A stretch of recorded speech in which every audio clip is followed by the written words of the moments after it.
It was the spring of 2020. The pandemic had just begun, and I was talking to a good friend who had just lost her job. I told her how sorry I was, but she brushed off my sympathy and said, "It's okay, others have it much worse. I'm privileged." And she was right. Others did have it worse. She was privileged. At the time, her husband was working, and the loss of her job didn't thrust her family into a financial crisis. Her children did not go hungry. Her mortgage would be paid. And yet, I said to her, just because others have it worse doesn't mean that your experience isn't hard or painful. You're allowed to say that, to own that. The reason I tell this story now is that I see again and again that there's a strange competition in our society over who has more pain, who has a right to pain, competition over who is the real victim. It's a pain game. Fierce competition over who has the right to feel pain and have that pain recognized. Who is the bigger victim? But if you think about it, it's just not true. Just because I'm relatively privileged doesn't mean that I don't feel pain. We often use the word privilege to obscure someone's humanity, their vulnerability, the truth of their suffering, or even our own. At the same time, I think it's really important to put your pain in perspective. Other people really do have it worse most of the time. But that simple fact doesn't make, when I remember it, my pain disappear. It just gives me some perspective. I believe it takes courage to name and share one's struggle, one's pain, a willingness to be vulnerable. And doing so can be a gift, can help others feel less alone in their suffering. But to be transparent, I've fallen into the pain game myself at times, but going in the opposite direction. Here's what I mean. 2 of my 3 children have significant disabilities. And I know, as other parents of children with disabilities know, that raising kids with disabilities is an entirely different enterprise than raising children who are neurotypical. And so, sometimes when I hear the struggles of my friends and their neurotypical children, I'm like, oh, well, like, what do they know? They don't really know. I quietly delegitimize them, thinking if only they knew how hard it could be, they would stop complaining. But obviously, yes, I know, my more mean-spirited thoughts. But obviously, having neurotypical children doesn't mean that you don't suffer as a parent, and it doesn't mean that your children don't suffer. I know that, it's obvious. But when I'm in my own world of pain, that obvious fact is obscured. A while back, I knew 2 families, and I thought of each one as entirely perfect. They had it all. They were creative, they were accomplished, they had good values, beautiful homes, they were financially secure. Their children were happy, confident, and productive. And then, both families, one at a time, were each shattered by crisis. A crisis that was going on even when I thought they were perfect, but I had no idea. They were struggling mightily with issues that were invisible to my eyes. I was shocked and humbled, fully realizing that you never know what's going on beneath the surface. That privileged and perfect families can be struggling and suffering, and we can have absolutely no idea. In this week's portion, Toldot, suffering is front and center. And that suffering is caused by our forefather Jacob, by his duplicity, his lying to his elderly, frail father, who's also blind. He steals the blessing intended for his brother Esav, his twin older brother, at the encouragement of his mother Rebecca. Okay, so let's just stop for a minute here. How could this be our forefather? Like, how does that work, right? You read the book of Genesis and you're like, oh my God, these are our forefathers and foremothers? But for me, the brilliance of the Torah is that it has us looking directly at how complicated human beings are. They're not good or evil. They're a very strange and often disturbing combination of the two. And so were our forefathers.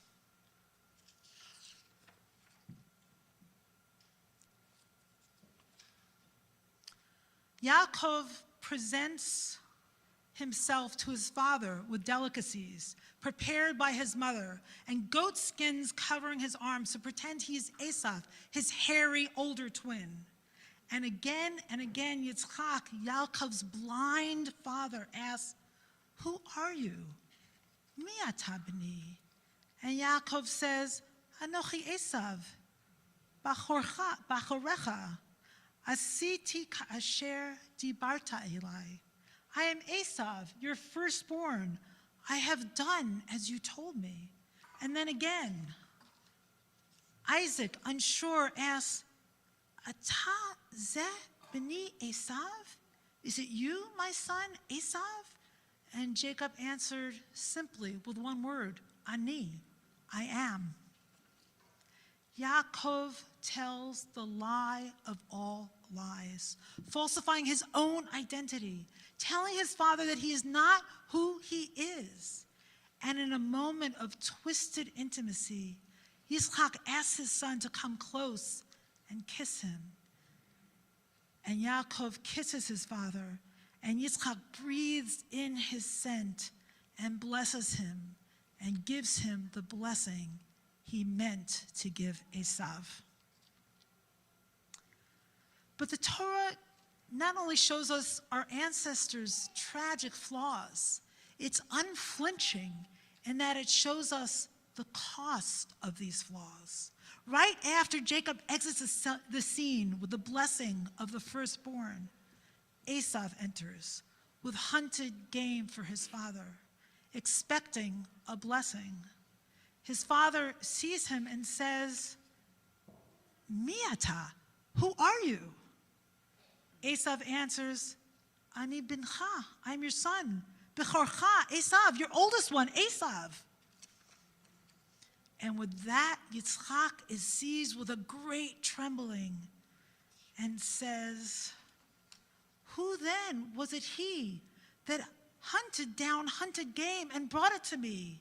I ate it all before you came, and I gave him my blessing.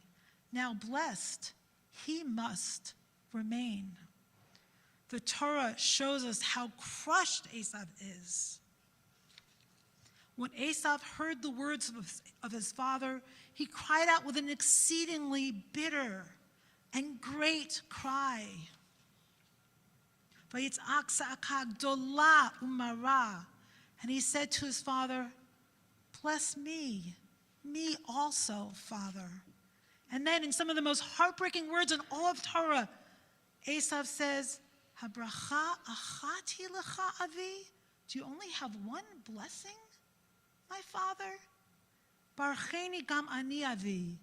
Bless me too, my father.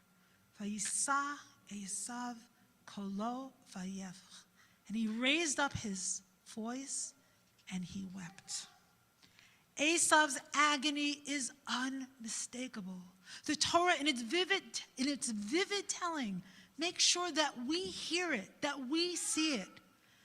And hearing that cry goes beyond this story. The Torah also makes sure that we hear and see the pain of Hagar when Abraham and Sarah kick her out of the house in Genesis 16. and that an angel of God hears the cry of Yishmael when he's close to death. His very name, Yishmael, means God will hear. And then, in the book of Exodus, God hears the cries of God's own people as they suffer under the oppression of the Egyptians in their slavery. And that hearing and that seeing them is pivotal. It starts the process of freedom for the Israelites. Clearly, the Torah wants us to hear the cry, the human cry, of the other and of the Israelites, of our own people. This past week, I was at a breakfast with rabbis with the organization Standing Together, or Omdim B'Yachad in Hebrew, an organization consisting of Jewish and Palestinian citizens of Israel working together to create a shared society. I was really impressed by their courage, but what I was most moved by was how these leaders heard each other's pain. Sally Abed, a Palestinian Israeli who was also city councilwoman in Haifa, fought to get treatment for IDF soldiers so that they could somehow live through their trauma post-October 7th and the war in Gaza. Alon Lee stands in the West Bank as Palestinians pick olives from their olive grove, trying to prevent violent settlers from attacking them. Neither denies the pain of the other. Neither claims ultimate victimhood, silencing the cry of the other. On the contrary, they see and hear one another's pain. Now, we might think that privileging victim status, which is so rampant in our times, is something new. But recently I discovered this ancient midrash that shows, it portrays King David saying to God, God, why don't you pay attention to me? Why don't you hear my cry? You listen to Hagar all the time. It's very strange. King David is jealous of Hagar, who was Abraham and Sarah's maidservant. In the Midrash, King David says, to the tears of Hagar you were not silent, but to my tears you are silent. And if you will say, because she is a stranger, she was beloved, I too am a stranger with you, a stranger like all my fathers. So this is pretty amazing. King David is fighting for stranger status. Even King David feels neglected, rejected, overlooked in his pain. He fights for victim status so that his pain will be recognized and heard. He is playing the pain game. But I believe it's not either or. It's not King David or Hagar. It's not Israelis or Palestinians. It's not Abraham and Sarah or Hagar. It's not Yaakov or Esav. God is big enough to hear all these cries. The Torah is big enough to contain the cry of the Israelites and the cry of the stranger. But are we? Can we hear all these cries? It's a challenge. And I think it's especially challenging when we feel like our pain hasn't been heard. And often it's not. That, I think, is the reality. Since October 7th, it's often gone misunderstood, unheard, silenced, hostage posters ripped down, right? It's painful to behold how much pain we're in and how it's silenced and made invisible.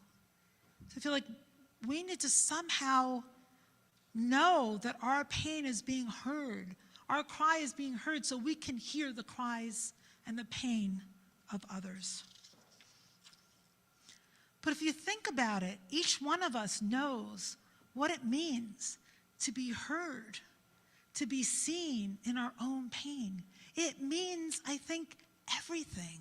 It makes such a difference if you in your life have people who see and hear you in your fullness, in your pain, in your joy, in your creativity, and hear your voice, right? It makes a huge difference. And of course, it makes a difference to us as a people.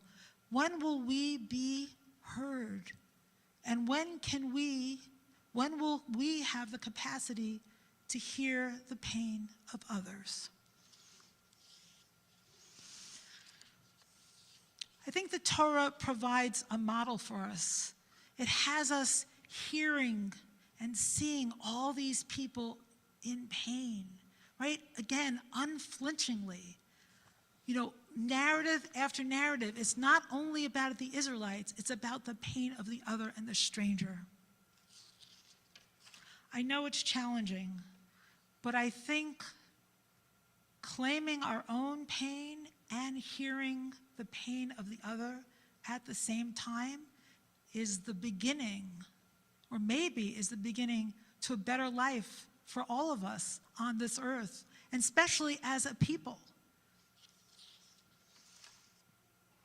Start with yourself. Hear your own cry, no matter how privileged you are. Name it, claim it.